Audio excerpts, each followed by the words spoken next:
All of a sudden I get thirsty. I guess the number 98 excited me. Anyways, hello everyone. It's 12:30. That means that you and I have an appointment. It's time to discuss it with Drake. And today's quick episode is an ADU for you.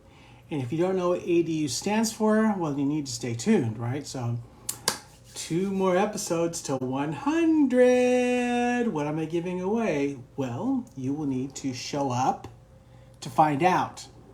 I'd have to structure this right because I want to give something away that has, something with a 1 and a couple zeros on it. So you probably want to be there, right? So before we get started, don't forget to go over to YouTube, type in Drake's Real Estate TV, hit subscribe, and that way you'll never miss something, right? So if you show up right now, please say hello in the comments. Like John Surface. John, say hello in the comments.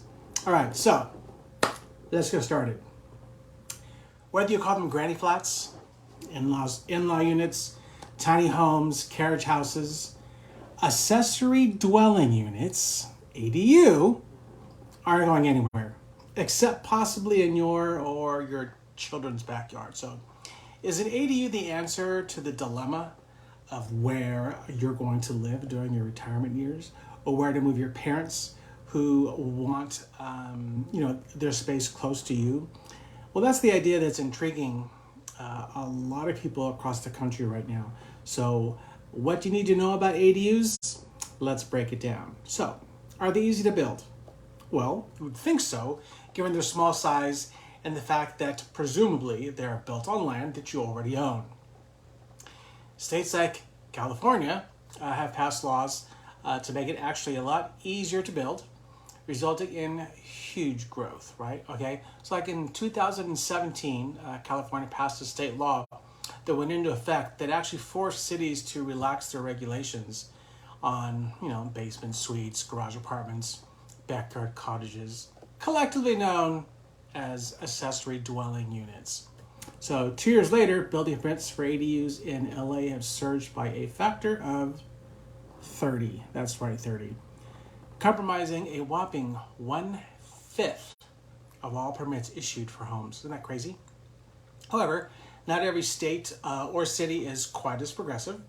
Barriers to the growth of grand thefts include city statutes, zoning laws, building restrictions, neighborhood covenants, and of course other regulations, because there's always other regulations.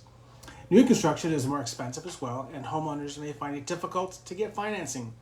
Connecting utilities can also be expensive, and some cities require that driveways and or off-street parking be provided for the occupant.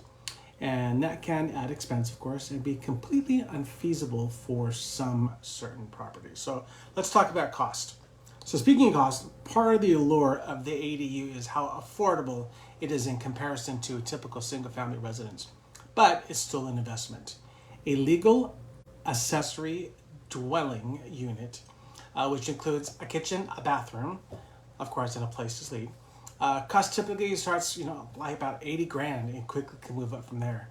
But for a standalone ADU, well, expect that to start probably about 150 and go up. The cost of construction isn't all there. However, homeowners are often shocked at the cost of permitting, okay, which is why there are so many illegal ADUs out there, right? Because it's so expensive. In some cities where developments and impact fees for this type of construction have not been waived, homeowners can expect to pay upwards of about 20 grand in fees. I mean, that's crazy. Anyways, but that's not all over the place. Another word of regulations. Regardless of the legality in certain areas, there are those other restrictions that may make it challenging to build an ADU on a specific property. Specifically, zoning restrictions. They can limit what you can do with your ADU, where you build it, and even who can live inside. So many cities and counties, even though they permit ADUs in one or more single-family zoning districts by right, subject to single-use standards. Okay, common provisions include an owner occupancy requirement for one of the 2 dwellings, dimensional and design standards to ensure, of course, neighborhood compatibility, and of course off-street parking requirements. Other relatively common provisions include minimum lot sizes and limits on the number of occupants or bedrooms that can be built.